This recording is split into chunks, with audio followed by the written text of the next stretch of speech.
Hi everyone, this is John Grimmett, now speaking to you in the year 2026.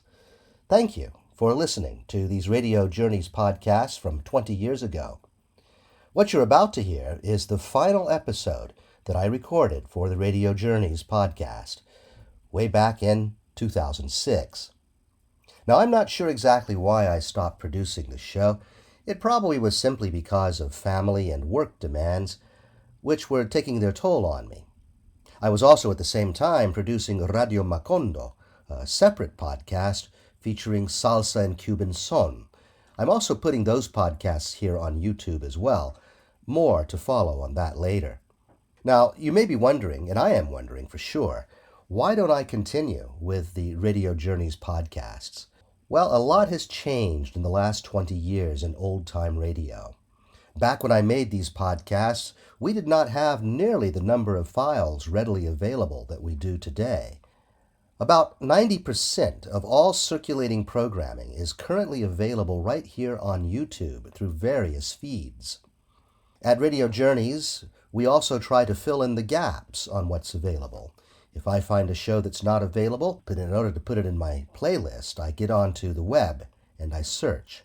And I usually find it after a few minutes.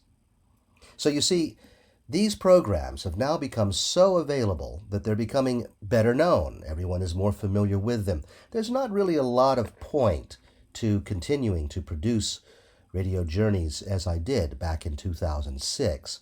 However, it's possible that I could resume at some later date, not now, but at some later date.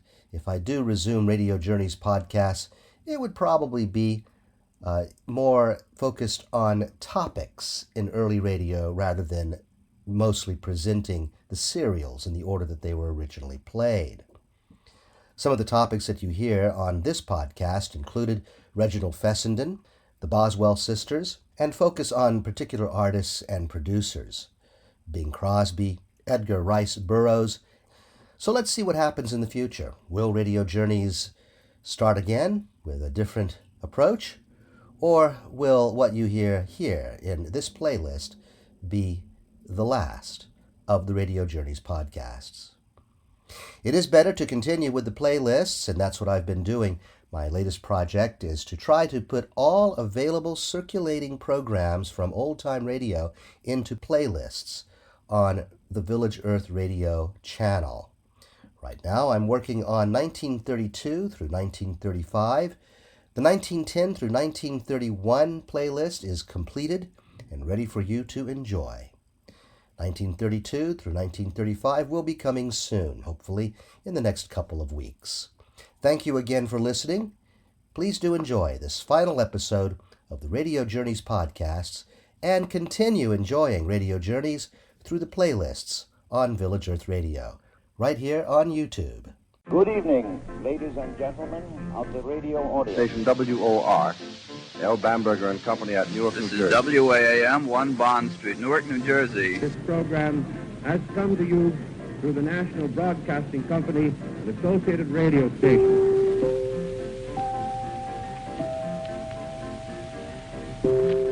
This is WJZ in New York. This is WEEI in Boston. Westinghouse, KYW, the Chicago Herald and Examiner Station. This is KHJ, the Don Lee Station, Los Angeles.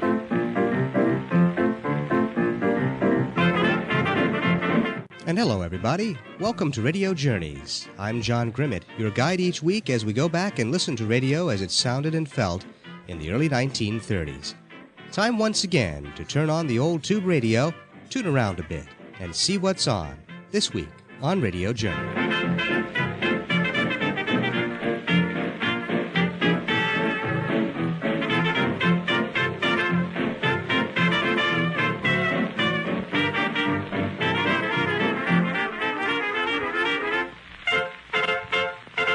Well, it is indeed good to be back. I was away for quite some time, about 3 weeks there, doing some additional work, more specifically, actually taking some graduate courses.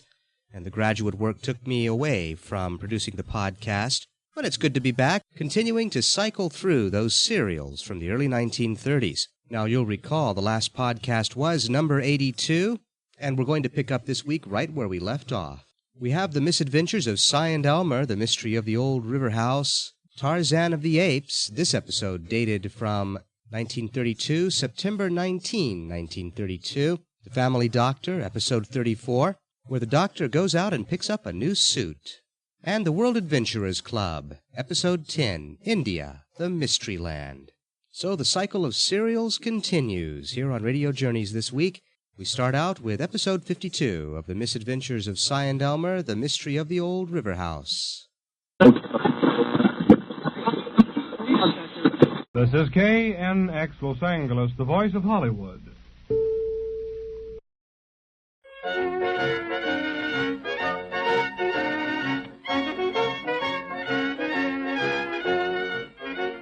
The Misadventures of Cy and Elmer.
Now for another visit to the smuggler's den in the big house on the river. Cy and Elmer have followed the lead suggested by the striking of the old grandfather's clock in the hall above them, and they are now part way down the cellar steps, in search of the man they know must have gone down there. There is something wrong, however, with their plans to search the cellar, and we hear Elmer trying to give Cy a little courage. Hold on there, Cy, will you? Quit shaking me like that.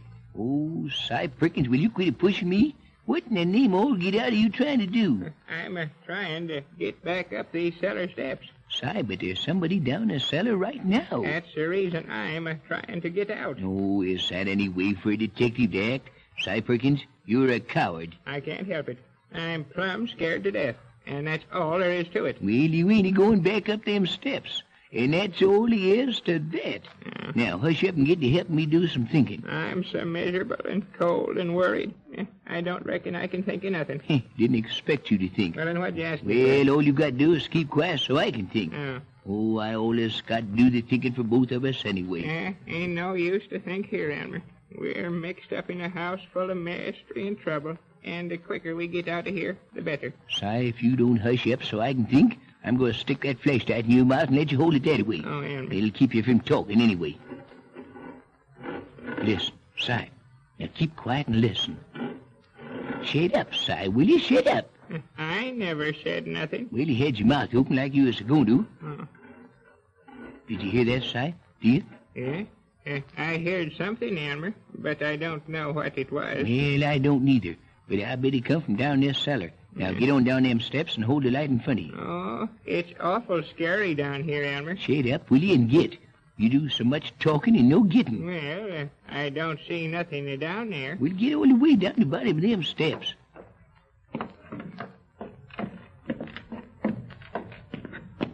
Now get you back up against that cement wall there and shine your light all over the cellar. It's a good thing I got my back up against the wall. I'm so nervous I can hardly stand up. It's right nice of you to let me rest here for a minute. I ain't doing it to give you no rest. I'm doing it so nobody can sneak up behind us. Sneak up behind us? Do you think somebody's going to? Cy Perkins, how many things has to happen to you to make an idea of sticking that head of yours, huh? Quite a lot. We know that fella come down these steps, don't we? Well, you said that was what made the clock strike. Yes, and we never seen no fella come up out of here neither, did we? No, of course we didn't. And he's still down here. And a fella hiding in a cellar of an empty house ain't going to walk up to you and say howdy, is he? I guess not. Now, steady with that light till we look in all the corners. Ain't no place here for a feller to hide. Don't be so certain about that. there, Si. There's a big place we can't see there behind that furnace. And it's mighty dark in that coal bin. Yeah. Now, you sneak over the coal bin careful like, and I'll keep my gun on that corner behind the furnace. Oh, what good'll that do me if somebody pops out of the coal bin at me? Well, it just faint natural like you always do, and I'll shoot over you when you fall. Oh, this ain't no time to plague me, Elmer. Well, quit talking and get over there. Oh, wait a minute. Them furnace pipes makes awful big shadows, don't they? Well, shadows ain't gonna hurt you none. Oh. Now, let me take a good look in that coal pile. No, nobody there. Well, how about in back of the furnace? Will you hitch your horses for a minute? All right. I can't look two places at once, can I? Yeah, you can if you're as smart as you always saying you are. Yes, well, I just can't do it. Nobody that smart. Okay. Now, walk over there and hold the light behind the furnace. I'll go this way with the gun. What'll I do if I see a feller over here? Well, let him jump on you. That'll stop him till I can get him. Oh, my. I'm getting awful close to the furnace. Well, hold steady now. I'm getting right behind him. That's funny, Si. I've been the only way around that darn furnace. Yeah, and there must be some way for him to get out of here, then. You don't see none, do you? No. My goodness, I bet them cement walls is a foot thick. Yes, sir. I remember Steve tell us now that them walls is extra thick, 'cause he had trouble keeping the cellar dry with the house near the river. Yeah, I see it, Elmer. What? I see the place that feller got out. Whereabouts? Right over there. Right where I'm a-pointing with the flashlight. Well, the only place you ain't a-pointing is straight up. Why can't you hold that thing still? Well, my misery is getting into my arms, I reckon. I'm a little nervous. Yes, well, you don't need to tell me that. Little nervous. With the flashlight doing moving pictures all over the wall, I say you're nervous. Well, it's still now, Elmer. Yeah. Now look. I bet that's the place the feller got out of. Cool shoot, eh? Yeah. We'll get your light over here close, and we'll take a look at it. Oh, what's the use, Elmer? The feller ain't here now. Yes, and if the snoop and sneak detective school ever heard you talk like that, Si Perkins, you'd have send your diploma and badge right back to him. I never said nothing wrong then, did I? Our detecting book says to look for evidence about everything. Yeah. Now, if that fellow went out through this coal chute, must left some marks to show how he got through, didn't he? Yeah, but if we chased him out of the house, that's all we care about. No such a thing. If he went out here, we got to run up them steps right quick. Get around the outside of this hole in the wall and start following his tracks on the ground, see? Tracks? Yes, and we can use Castlemine for tracking him, too. Yeah. Say, Si, I wonder if Castlemine's all right. Well, there you go, Elmer. Worrying about your dog. Well, why not? Well, here I am, cold and miserable and jittery and got the rheumatiz and everything else under the sun the matter, and you don't worry a speck about me, Elmer. Well, you just don't care about I me. know. So. Well, you worry plenty for yourself. What's use of me worrying for you? Now, hold that light up here while I look around this coal chute hole. It's awful dirty and dusty up there. He couldn't get through there, Elmer, without leaving lots of marks. Well, my goodness. Did you think of that all by yourself, Si? Why, of course I did, Elmer. Hey, then there's hope for it, yes, sir. You reckon, Elmer? Well, just a little. Now, follow me a few years, and you'll maybe make a pretty fair detective. All right. Wait. That's funny. What do you see, Elmer? Nothing. That's what's so funny about it. This coal door is nailed tight shut. Ain't nobody else going out that way. Look behind you quick, Si. Oh, my. Oh, what did you see, Elmer? Nothing yet, but I'm going to stay in this cellar all night. Si, that feller is still down here. But there ain't no place here he could hide at all. I don't care about that at all. That feller, or whatever it was, come down them steps, and he never went back up. Well, Elmer, maybe he never come down here at all. He must have, Si. How do you know? Well, we proved that the clock in the hall only rings when somebody comes down them steps there. Yeah. Not up, only down. Yeah. And we heard the clock ring when we was looking at the chimney upstairs. That's it. Get over that furnace quick, Si. Why, is that feller hiding inside the furnace, Elmer? Certainly not, but we missed something doing important. Elmer, we ain't missed doing a dad-blame thing in this house but scrubbing the floors. Is that so? I can't think what it'd be. Well, I can. Now, when we was upstairs, we found out that the chimney was hot, didn't we? Yeah, we did that all right. Yes, then we come down here to find out about a fire being in the furnace Yeah. to get that chimney hot, and when we heard the clock up in the hole, we forgot all about the furnace. That's right, Elmer. Bet it's right. Yeah, but it's awful cold in here for a furnace room, if there's any fire going. Well, it don't take much fire to make a chimney warm. Yeah. I'm going to take a look. Careful, Elmer. That fella might jump out at you. If he's sitting in that fire, I'll take a chance on him jumping out. Yeah. Now, wait a minute, get this furnace door open. Is there any fire in there, Elmer? Take a look for yourself. Yeah. That firebox is as cold as an icebox. Yeah, so it is. Bet you. Yeah, ain't even any ashes on the grate. Well, I guess we was wrong about that chimney being warm upstairs. You weren't wrong neither. When I put my hand on a stone chimney and it's hot, there ain't no mistake about it. Yeah, but it couldn't be warm without no fire in the furnace. Well, I know I was right. And I'm going to find out some more about this thing. Yeah, I don't see how. Well, now look here. Look at all them big pipes up there, side. Goes to all the rooms upstairs. Yeah. They ought to be warm. As if there's any fire down here. Hmm? We got to feel them all, that's all. Get busy. That one's cold enough. There's two more cold ones. This one over here is too high for me to reach, Elmer. It kind of strains my back to try to get it. We'll get you back out of the way. I'll feel that pipe. Yeah, nothing doing, Si. They're stone cold. That's all there is to it. Well, there's one more back behind the furnace. It wouldn't do no good if the others ain't, but like it says in the detective book, Si, never leave no stone right side up. I try her anyway. Si, we're getting to town now. Yeah. We're getting to town, I tell you. This pipe is hot. Oh, and there must be a fire in the furnace. Maybe we better look in it again. Look in it. How many times you got to look in the firebox to see if there ain't no fire in it? Yeah, but you just said that that pipe was hot, didn't you? Certainly the pipe is hot. Oh. But my goodness, thing we got to worry about, how did it get hot? Well, I don't know, Elmer. I just come here when you did. Yes, I suppose you just come in here to get warm or something. Yeah. Well, hold on. Wait a minute. Si, look. Take a good look at that pipe. It's hot. Look at it. Yeah, I'm looking at it, Elmer. It's just like all them others, ain't it? Yes, a pipe is just like the others, but the place it goes to ain't like the others. Well, it don't go in just the same direction the others does, Elmer. I reckon they all go to different rooms, but... Yes, but this pipe don't go to one of the rooms, Si. Well, how do you This know? pipe goes to the chimney, Yeah? and it's hot, just like the chimney was hot upstairs. Yeah? Wait a minute. I got the answer, Si. I got it. What? That pipe is getting hot from the chimney. From the chimney? Yes, sir. I don't see just how or where it could be, No, I and I don't guess either, we Elmer. got to look at the bottom of the chimney outdoors to find out. But if there's a fire keeping that chimney warm, and the fire's in Pumpkin County, Si, Elmer Peabody can find it. Oh, did you hear that, Elmer? Yes, you bet your life I heard it, but what was it? Where's it coming from? I don't know. It is, There it is, Elmer. There it is again. It sounds awful close. Si, it was close. That noise come from that cement wall right there. Now it's getting louder, Si. Hold your flashlight on that wall. Si, don't move or make a sound.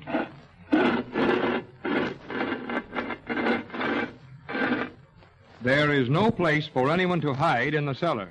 But where is this strange noise coming from? And what does it mean? Your own announcer will tell you when you may hear the next episode of Cy and Elma over this station.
This is KNX Los Angeles, the voice of Hollywood.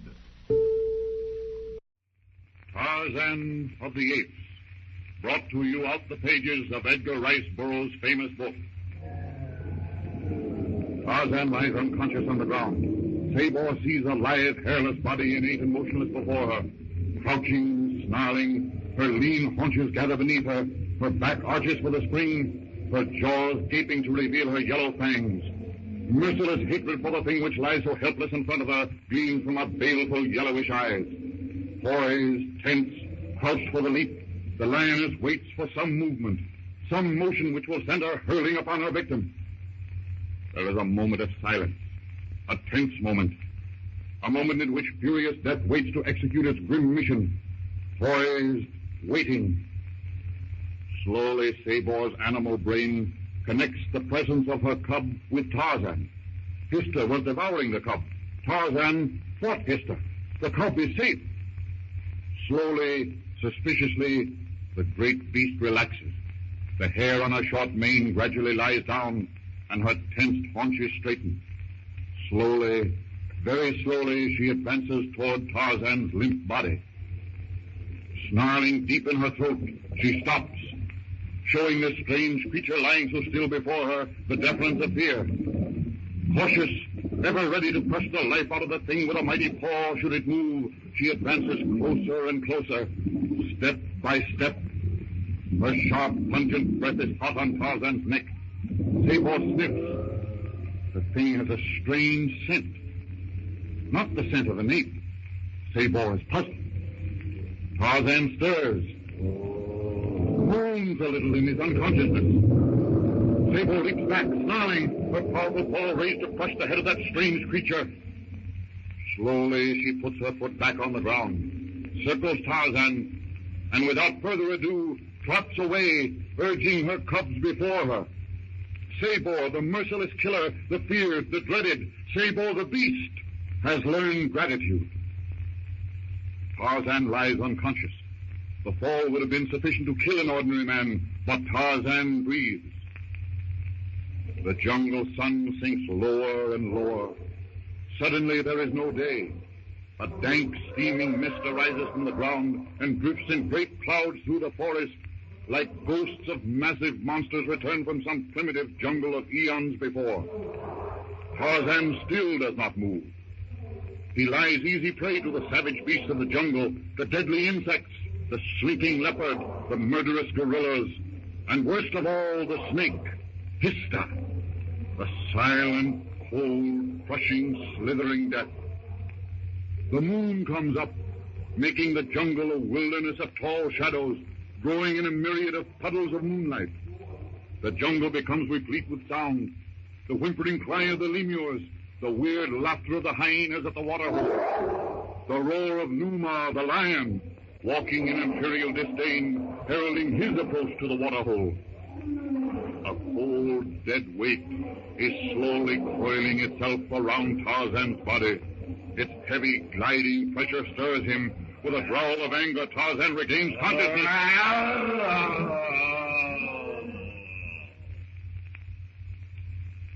The small steamer, bearing our passengers and the mutinous crew, steams down the golden path laid by the moon off the sea on the West African coast. The same moon which shines down upon the inert Tarzan, his cousin Clayton could see if he chose to look through a porthole of the ship Salon. How closely related, and yet how far removed these two. Tarzan, the ape man, and William Cecil Clayton. The four in the Salon, Jane and Professor Porter, Clayton and the captain, discovered that they're locked in. The crew is mutinied. Newton, the seaman, has informed the captain. Newton leaves. A scream is heard. It's his. Grabbing the two automatics, the captain and Clayton rush to the door. It's locked. We're barred in. No, what are they doing to that poor man? There, dear. Everything will be all right. I'm afraid it won't be all right. This is mutiny. We can't stand here and let them torture that man this way. Open the door. Open it, you hear that? I won't stop it. I can't stand here and listen to that. I'm going to try and shoot the latch off the door. We'll do nothing of the sort. I'm captain here, and as long as I am captain, I'll be obeyed. Understand that. We've a devilish grave situation. This is mutiny. If I can get them to open that door of their own will, we have a chance. If I can't, we're better off in here. I'd suggest, Mr. Clayton, that you leave the matter entirely in the captain's hands. Sorry, Captain. Not at all. Miss Porter. Yes, Captain. You will find in the top drawer of my desk a small jade green bottle. Its contents are deadly. I hope it proves to be a souvenir of an unsuccessful mutiny. You don't think, Captain, this would be necessary? This crew is the scum of Port Said.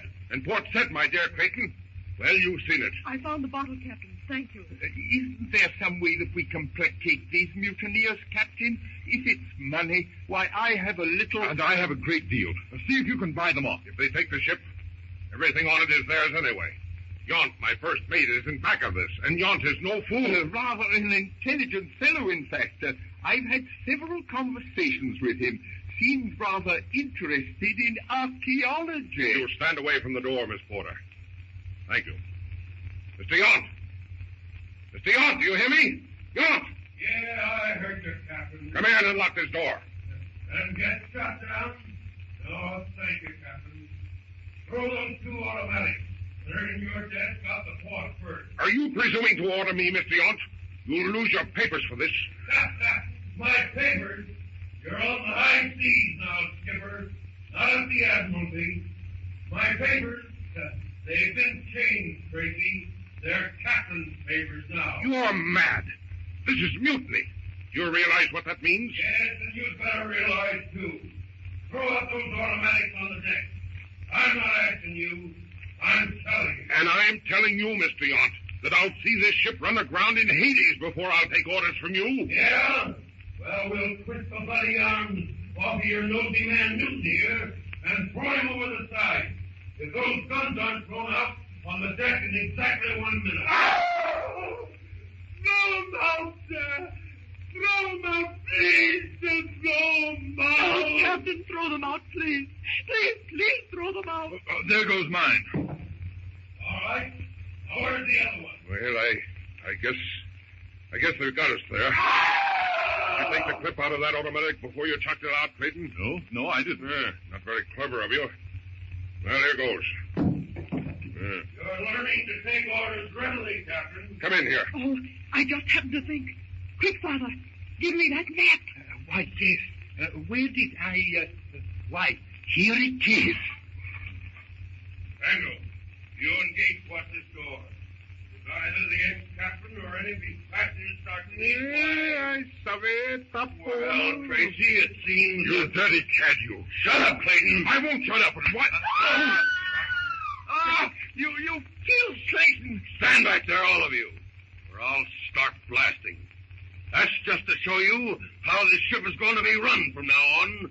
Only next time, I'll use the business end and not the butt of the gun. I wouldn't be surprised if you'd killed him, Yount. It doesn't make a great deal of difference, Tracy. Not to you, it doesn't. They hang them just as high for mutiny as they do for murder. Not when there aren't any witnesses. You don't mean... That there won't be any witnesses? Yes. Tarzan regains consciousness. A sinewy thing of all muscle is wrapping itself around him, slowly encircling him.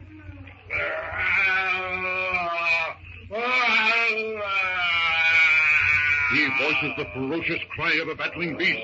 The contracting length wound around him tightens. Tarzan struggles. Then suddenly he feels himself lifted high in the air. Another moment, and he finds himself safe on the broad back of Tantor the elephant. Tantor, his friend. Despite his aching head, Tarzan gives a call of triumph.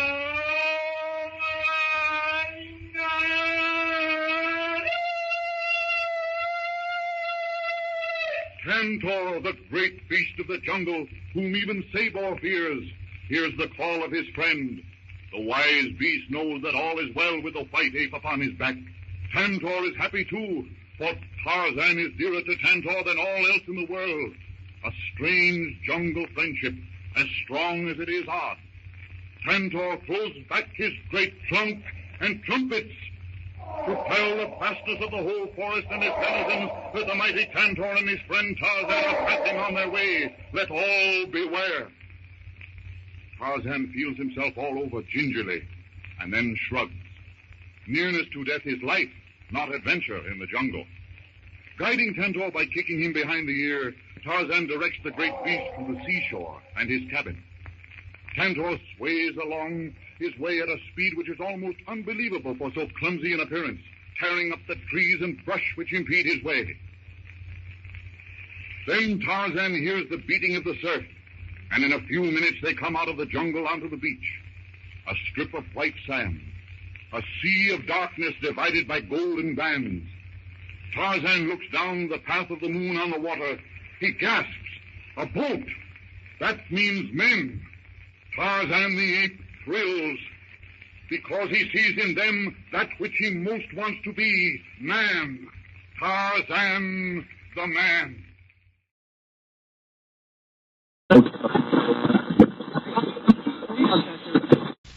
This is KFWB, Warner Brothers Motion Picture Studios in Hollywood, California.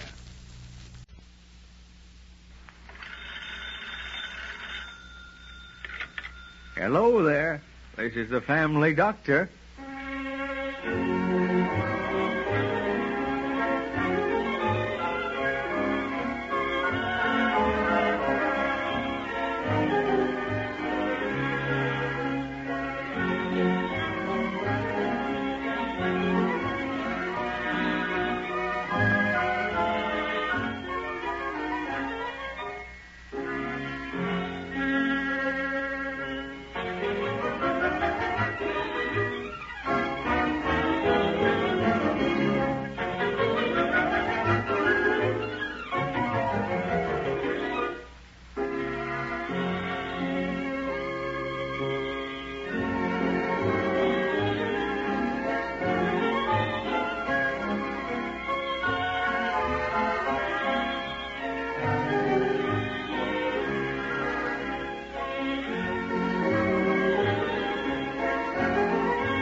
Good evening, Grant. Good evening. I'll be right down. Where are you going? You're upstairs, Lou. Be right down. Well, what in the world? He seems to be in a mighty big hurry. I wonder if he's sick. Oh, my. Grant? Yes, dear? You aren't sick, are you? Yes. What? What'd you say, honey? I asked you, are you sick? Sick? Oh, sick. No, honey. I'm all right. Be right down. Well, that's mighty queer. Oh, well, there's no telling what that man's up to. These salad forks, dessert spoon. Good evening, honey. Well, how do you do, Dr. Adams?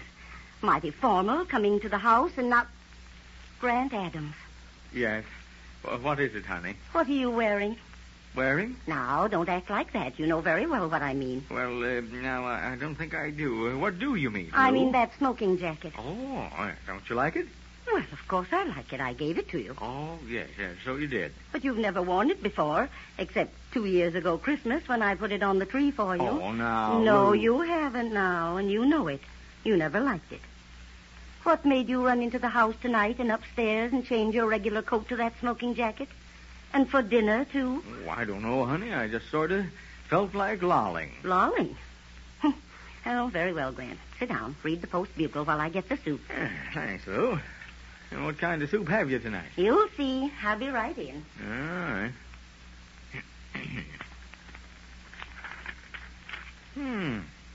Mayor Bliss to make appointments. Civil offices to be filled by loyal Cedartonites.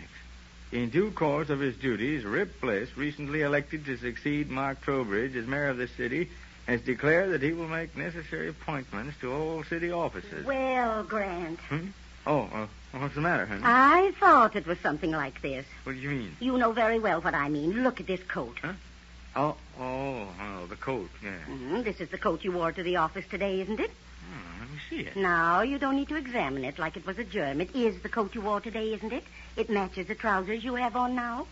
Well, yes, honey. Yes, I guess I did wear that coat today. I see. And just how did you get this three-cornered tear in the back? Oh, the tear. Mm-hmm. Oh, honey, who do you think Rip Bliss will appoint as chief of police? Do you think he'll reappoint Bill Benson? Of course, if he doesn't, Bill will have to... Grant? Oh, yes, Lou. Will you please answer my question? How did you get this tear in the back of your coat? Oh, yeah. Well, I'll tell you, honey. I've been going to put up some coat hangers in my inside office, but I just haven't been able to get down to Rankin's Hardware, so I... So you put up some nails instead and tore your coat taking it down this evening. Is that it? I guess that's it, Lou. Oh, you always guess all the answers, don't you? Grant.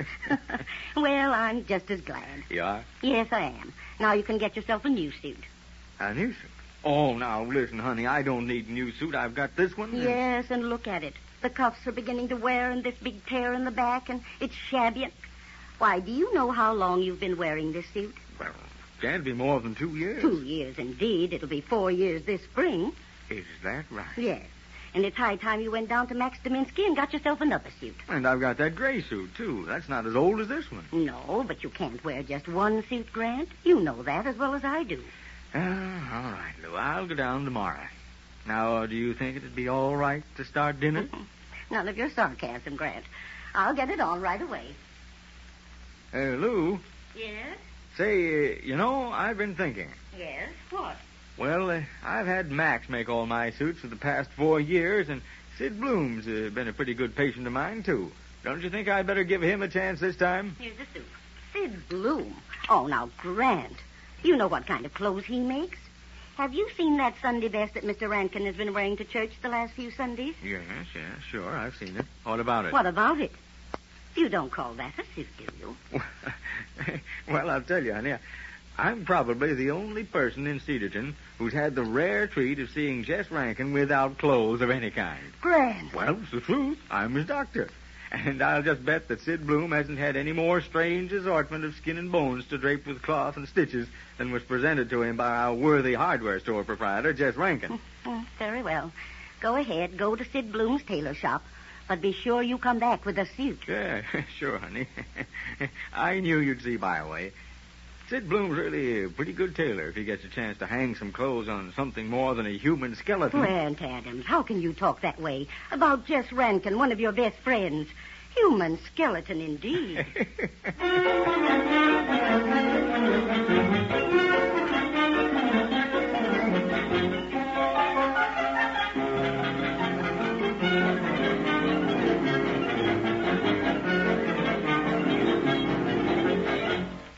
Length of pants, 29. 29. Would you like cuffs, Dr. Adams? Cuffs? Oh, yeah, sure, cuffs. Yes, a little, Sid, not too much. Sure, Doctor. An inch, maybe, huh? Yes, that sounds about right. An inch. I-N-S-H. Now, I got all the measurements. Maybe, yes, we should select the pattern, huh? Pattern? Yes, sure, the pattern. It's one of the most important parts of a piece of clothing. And maybe you should like to take a look over these catalogs, maybe, huh? All right. Let me see one of your catalogs. Now, look, Doctor, I could recommend this highly. This is the pattern what is called Hollywood Gent. That's short for gentleman. Well, Sid, I think that might be a little daring for me. Daring? Oh, now listen, Dr. Now, just a minute, Sid. Don't forget, I'm supposed to be a well-regulated, sane, rational, professional man of Cedarton. Well, it's okay by me. Take it as you like it. You want maybe something conservative. Well, take a look at this model. What's that called? That model, that's called Hollywood Producer. Don't that look swell? I got a cousin that's a producer. Well, all right, Sid. After all, you're the tailor. You should know what's best for your customers.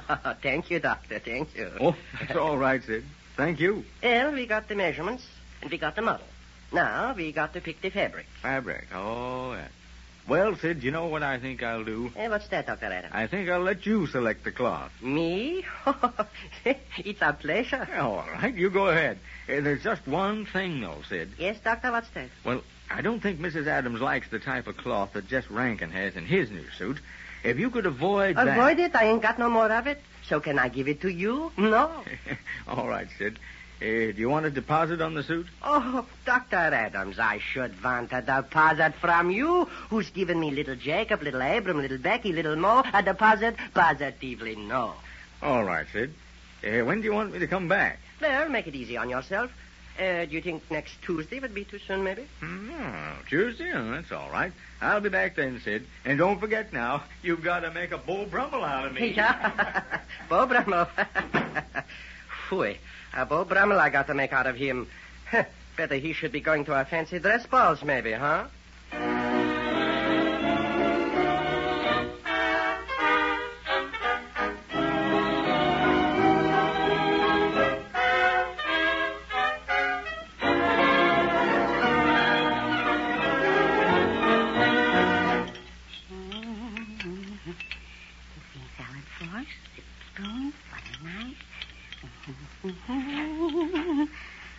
You're a little late, Grant. Yes, I know, honey. I had a little errand to do. Oh, I see. All right. Come on, dinner's ready to put on. Yeah, right there. The Ladies' Aid had an awfully good time over at Windsor's today, Grant. Oh, is that so? Yes, indeed. Mrs. Windsor has so many lovely things to do with. All her nice china. She has a new set of little doilies for luncheons that are the... Goodness gracious. What's the matter, honey? Grant Adams. What's in the world are you wearing? This? Well, this was the errand, Lou. I had to go down and pick it up. How do you like it?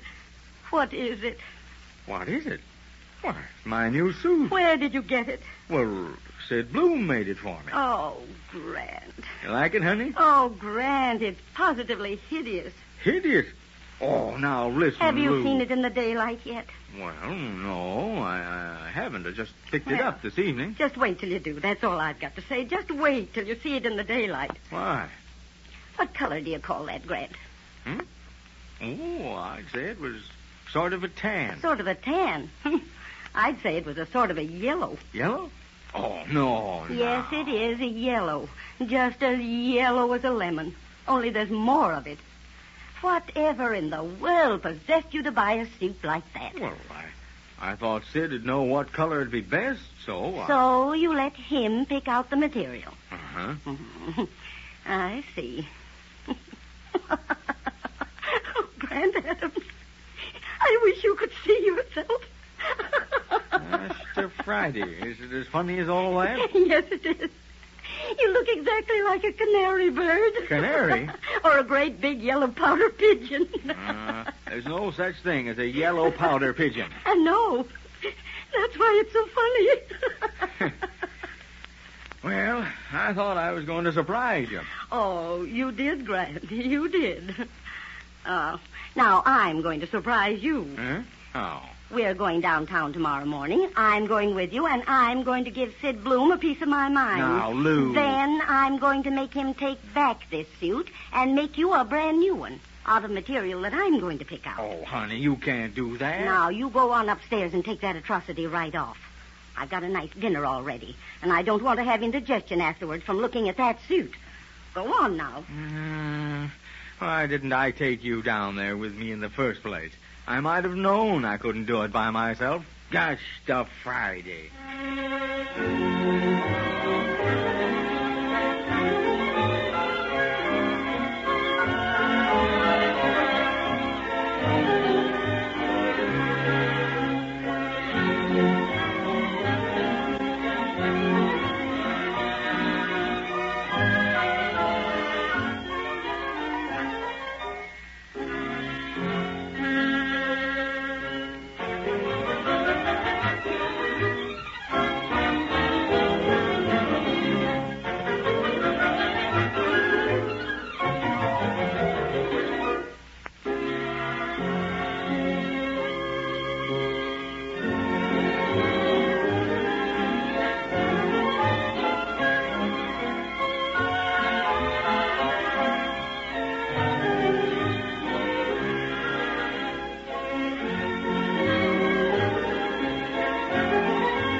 This is the family doctor.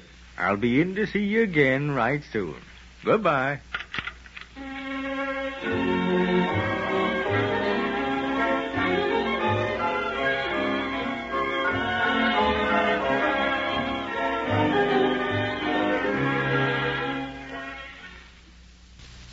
This is KFWB, Warner Brothers Motion Picture Studios in Hollywood, California.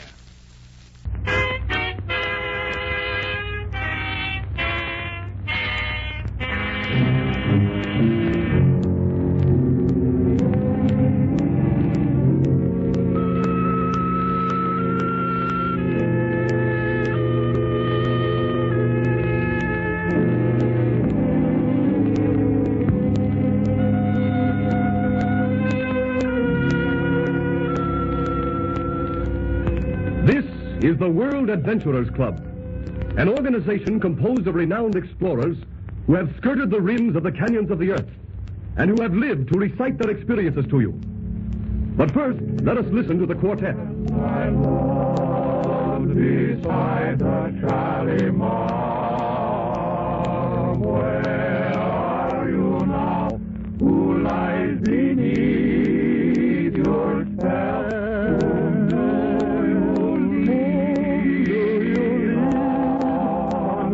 Broadway Park, before you agonize them in farewell, before you agonize them in farewell.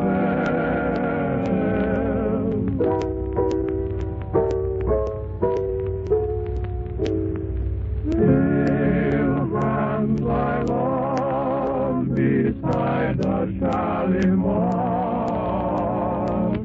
Where are you now? Where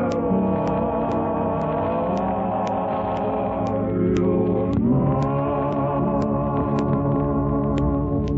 Gentlemen, tonight the redoubtable Major Terry Fielding, America's foremost soldier of fortune, will take us for an adventure through the lands of gods false and real, the mystery land of India.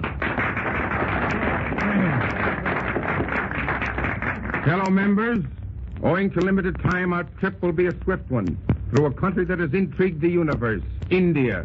A weird, strange sort of land? Yes, a strange land of many varieties of religion, with a population of 400 million held in a spell by a cadaverous and wizened old Indian. Newspapers report that 3 more white women have taken up a life in India. What is the lure? It is with this lure my story deals. An Indian prince who coveted a white woman. Was that the Hastings woman you rescued, Major? Yes. Miss Hastings disappeared under her father's very nose during the Durbar of India. I was brought from America to find her. After a perilous trip, fighting jungle fever and resisting savage attacks from animals as well as enemies, I finally wound up in Rangpur, a coast town of India, hot on the trail of Prince Ramchandra, the kidnapper.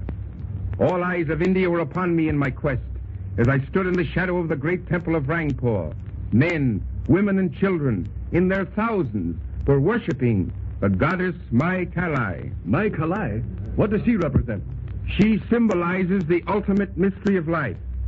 The crowd stood ankle-deep in fast-clotting blood as animals were slaughtered to cleanse the soul of the sinners. How awful. Chimes of 100 cathedrals pealed high above the throng that spilled into the by-streets and jostled sidewalk bazaars. Suddenly my veins turned cold as a hand closed about my wrist in a vice-like grip. A low voice spoke.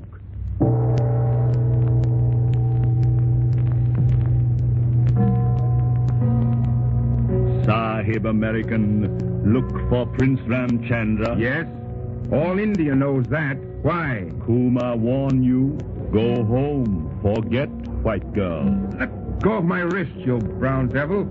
I'm here to take that girl out of India, home to America. Again, Kuma tell you that Prince Ramchandra wants you to go home alone. Tell Prince Ramchandra he can't frighten me. I'm going to... You fool. Come, I take you to him. Sahib American, very brave. Sahib American usually gets what he goes after. Sometimes Sahib American die very quick. Here is the palace of Ramchandra. I leave you. Enter to death or turn back to safety. Wait, you brown devil! Why, he's gone. Who comes, Sahib? Major Terry Fielding to see Prince Ramchandra. He awaits you. Maybe you would like to turn back. I'm here to stay. Open the inner gate. Announce me to this princely person who makes millions tremble, swaying a populace like the pendulum of a clock. Bring on this lord of all he surveys. You will meet him. Come. I regret that you must first pass through the water tomb. Oh, it's cold and devilish dark. Where are the lights? You are leaving daylight.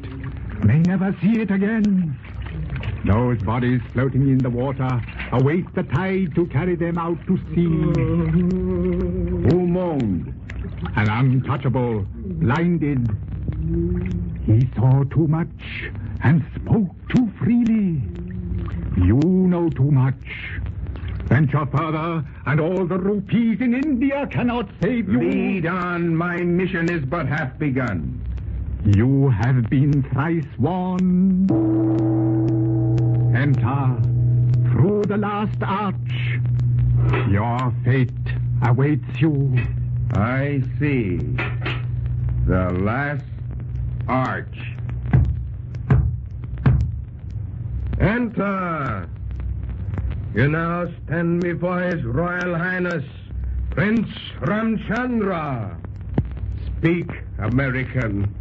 What insane thought inspires you to attempt rescue of my intended wife? To save her from utter damnation. Your unbridled passion. Indeed.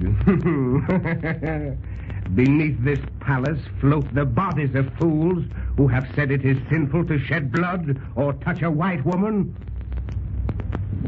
Seize him, Nagya. Search him. Take his firearm. Let go of me. Let go, I tell you. You'll pay for this. Remember, I'm an American. Give me his gun. You forget, Major Fielding, you are in India. Oh, well, give me back that bottle.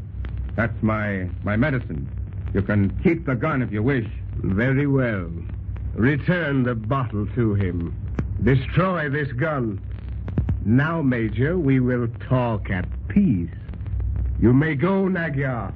First, I want to tell you that I do not leave this palace unless Miss Hastings goes with me. Maybe you are never leaving the palace. Oh, you've triumphed over the church, over magic, and over miracles, but you will never triumph over me. Like all Americans, you are given to boast. I just wanted you to know where we stood before we talked business. Where is the girl? You will see her soon and learn from her own lips that she is happy. Happy or not, she goes back with me. You are going back in a shroud, floating down the Ganges River. Oh, just let me see the girl. Then perhaps... Major, you are brave but foolhardy. If you persist in demanding to look upon my future wife, you shall pay with your eyes. Bring on the girl. I will blind you. I'll take a chance with you. I warn you. Your eyes. Bring on the girl and let me speak with her. You fool. You court destruction. Nagya, draw the curtains. There, Major. Look upon her face.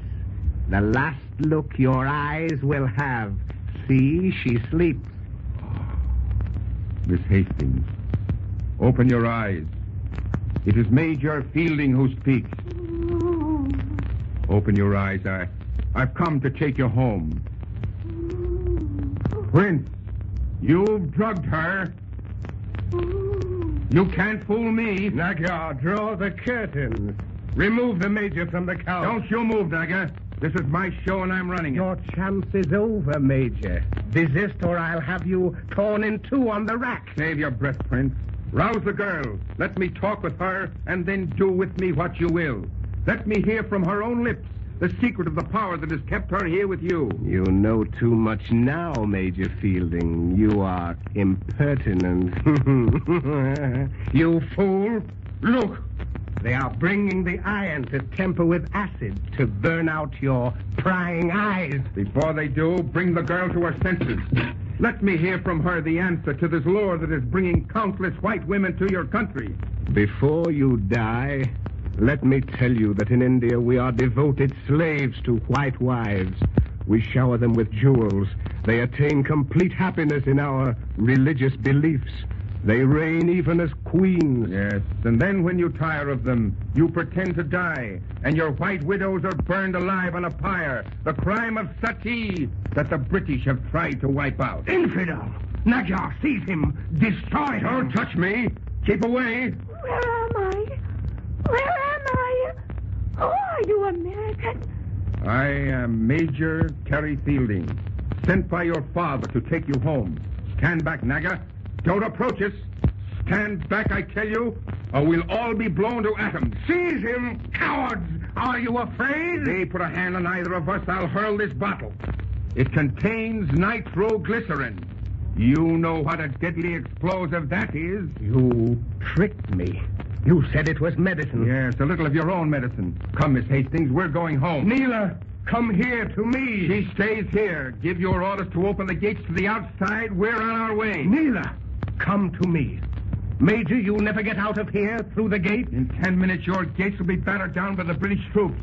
Your guards will be sent scuttling like so many rabbits. Ring that gong. I'll die first. Prince, you're a fool. You know that in the harbor is anchored an American gunboat with guns trained on all Rangpur? You lie.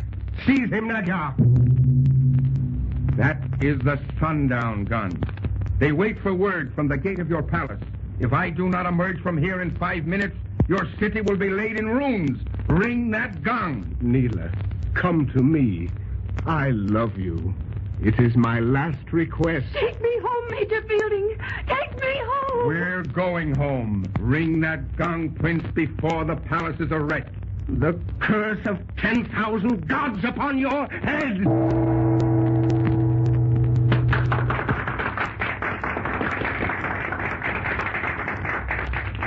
So much for your white women who enter the sanctuaries of India.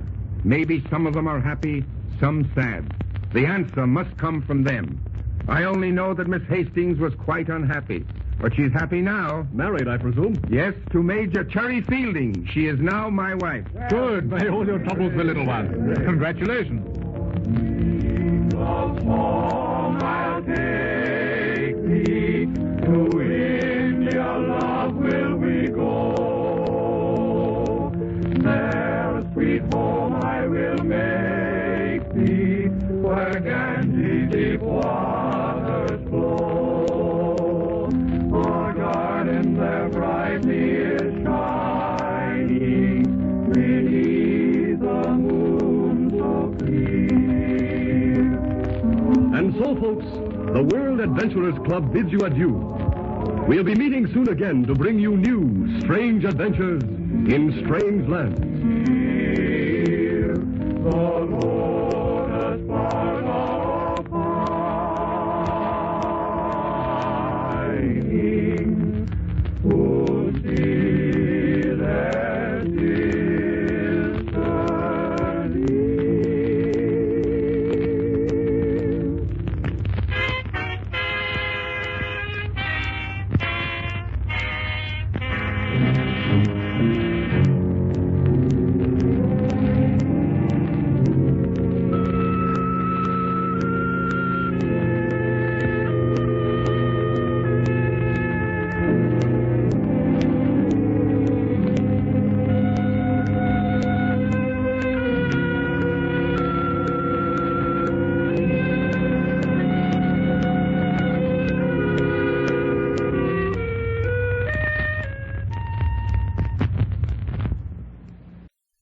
The World Adventurers Club, another syndicated serial from 1932, as probably broadcast over KFWB in Los Angeles and other stations across the country. Well, for the next 2 podcasts of Radio Journeys, we're going to continue cycling through the same 4 serials. We have Tarzan of the Apes, Episode 5, coming up next podcast, and that will be dated September 21, 1932. But then coming up in podcast number 86, we've got The Witch's Tale in an episode dated September 26 of 1932. That will be an interesting episode indeed. And then the podcast after that, around podcast 87 or so, we're going to resume Chandu the Magician with episodes from early October of 1932. Red Book Dramas also returns in a few weeks. So there is a whole lot more to come here on Radio Journeys as we continue to work forward through the 1930s, playing virtually every known program in chronological order. So until next week, everybody, join us once again for these same great serials. I'll see you all back here next week. Bye-bye now.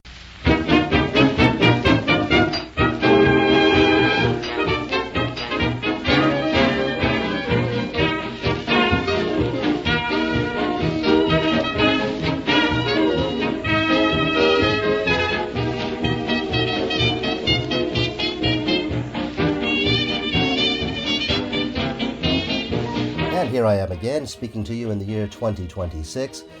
As you can tell, Radio Journeys did not come back next week.